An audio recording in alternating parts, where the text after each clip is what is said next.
Praise the Lord, shalom, जय मसीह की। क्या आपने कभी सोचा है कि यीशु मसीह ने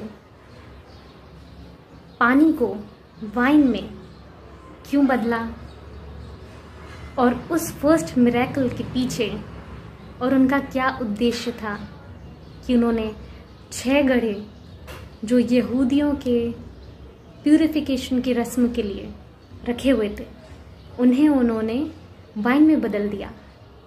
आइए जानते हैं वचनों के द्वारा से, हिब्रू रूट्स में जाकर। यूहन्ना अध्याय 2। फिर तीसरे दिन गलील के काना में किसी का विवाह था और यीशु की माता भी वहीं थी। यीशु और उसके चेले भी उस विवाह में निमंत्रित थे। जब दाखरस घट गया तो यीशु की माता ने उससे कहा, उनके पास दाखरस नहीं रहा। यीशु ने उससे कहा, हे महिला, मुझे तुझसे क्या काम, अभी मेरा समय नहीं आया है। उसकी माता ने सेवकों से कहा, जो कुछ वह तुमसे कहे वही करना। वहाँ यहूदियों के शुद्ध करने की रीति के अनुसार पत्थर के 6 मटके धरे थे, जिसमें 2-2 और 3-3 मन समाता था। यीशु ने उससे कहा, मटकों में पानी भर दो। उन्होंने उन्हें मुँह भर दिया। तब उसने उनसे कहा, अब निकलकर भोज के प्रधान के पास ले जाओ। और वे ले गए। जबकि प्रधान ने वह पानी चखा तो दाखरस बन गया था और नहीं जानता था कि वह कहाँ से आया है, परंतु जिन सेवकों ने पानी निकाला था वह जानते थे। तो भोज के प्रधान ने दूल्हे को बुलाकर उससे कहा, हर एक मनुष्य पहले अच्छा दाखरस देता है और जब लोग पीकर छक जाते हैं तब वह मध्यम कर देता है, परंतु तूने अच्छा दाखरस अब तक रख छोड़ा है। यीशु ने गलील के काना में अपना यह पहला चिन्ह दिखाकर अपनी महिमा प्रकट की और इसके चेलों ने उस पर विश्वास किया। तो यीशु मसीह के चेलों ने क्या सिर्फ पानी को दाखरस में बदलता देखकर विश्वास किया, या कुछ और चिन्ह था जिसे देखकर वो समझ गए थे और उन्होंने विश्वास किया? क्योंकि अन्य पुस्तकों में, चाहे वो मत्ती की हो, मरकुस की हो या लूका की हो, उसमें यह चिन्ह, इस मिरेकल का कहीं पे भी वर्णन नहीं है, परंतु यूहन्ना की पुस्तक में है। इसका मतलब यूहन्ना वहाँ मौजूद था और अन्य चेले जो कि मत्ती, मरकुस या लूका नहीं हैं, वो मौजूद होंगे वहाँ पर। यूहन्ना ने इस मिरेकल को अपनी पुस्तक में बहुत अच्छे से गहराई से वर्णन किया है। यूहन्ना ने अपनी पुस्तक में इसको बहुत डिटेल में, गहराई में वर्णन किया है कि वहाँ 6 घड़े थे, 6 मछलियाँ थीं, जिनमें यीशु मसीह जी ने दाखरस में तब्दील किया, जिनमें 2-2 और 3-3 मन पानी समाता था। पुराने समय में यहूदियों में उसे 2-2, 3-3 मन, गैलन्स नहीं बल्कि 2 और 3 मेट्रिटस ऑफ वाटर कहते थे। और अगर हम यहूदी जड़ों में जाकर, हिब्रू रूट्स में जाकर जानते हैं स्क्रिप्चर्स को, तो हम ये पाते हैं कि पुराने यहूदियों के समय में नंबर्स की बहुत महत्वता रही है, जो कि आज भी है।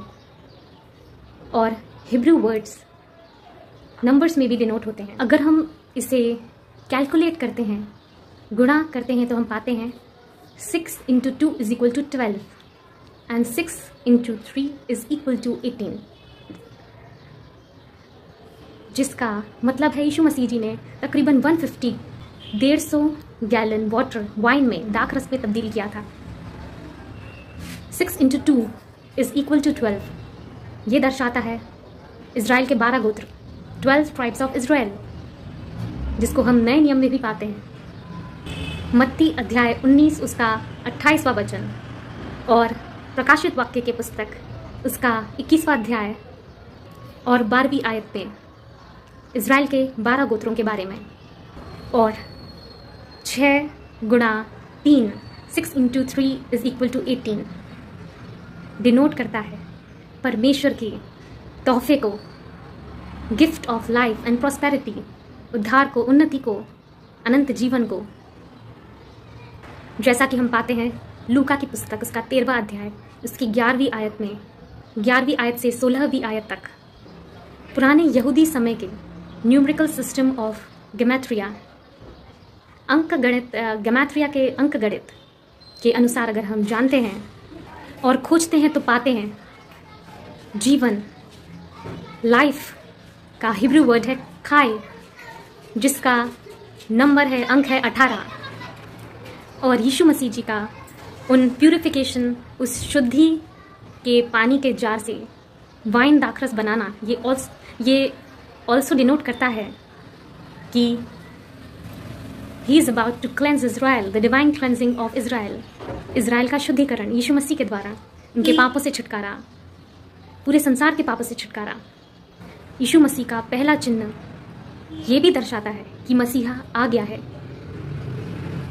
और उस प्रोफेसी को पूरा करता है कि जब मसीहा आएगा तो पानी और दाखरस की बहुतायत होगी, बहुतायत की आशीषें होंगी, पानी और दाखरस बहुतायत में पाया जाएगा। आइए जानते हैं वचनों के द्वारा से। योएल की पुस्तक उसका 3रा अध्याय और उसकी 18वीं आयत में हम पढ़ते हैं, उस समय पहाड़ों से नया दाख मधु टपकने लगेगा और टीलों से दूध बहने लगेगा और यहूदा देश के सब नाले जल से भर जाएंगे और यहोवा के भवन में से एक सोता फूट निकलेगा जिससे शित्तीम की घाटी सींची जाएगी। परमेश्वर अपने वचन के पढ़े जाने पर आप सबको, हमें और हर एक सुनने वाले को बहुतायत की आशीषें दे।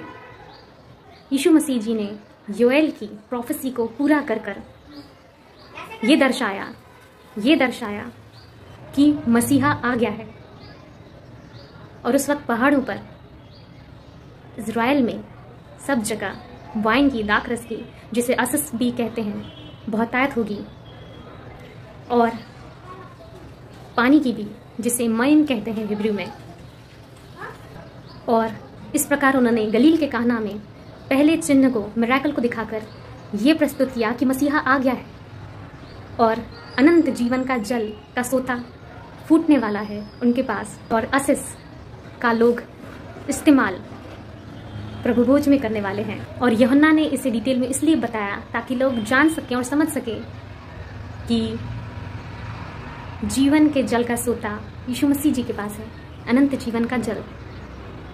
और जब हम हिब्रू रूट्स में जाकर वचन को ग्रहण करते हैं तो हम बहुत सारी बातें जान पाते हैं यीशु मसीह जी के बारे में गहराई से जाकर, और उनके चिन्हों को समझ पाते हैं कि उनके हर मिरेकल और हर कार्य के पीछे कोई ना कोई चिन्ह या वजह थी जिससे वो दर्शाते थे कि वो हमारे पवित्र करने हारे, छुटकारा देने वाले, अनंत जीवन को देने वाले, अनंत जीवन का सोता रखने वाले परमेश्वर हैं।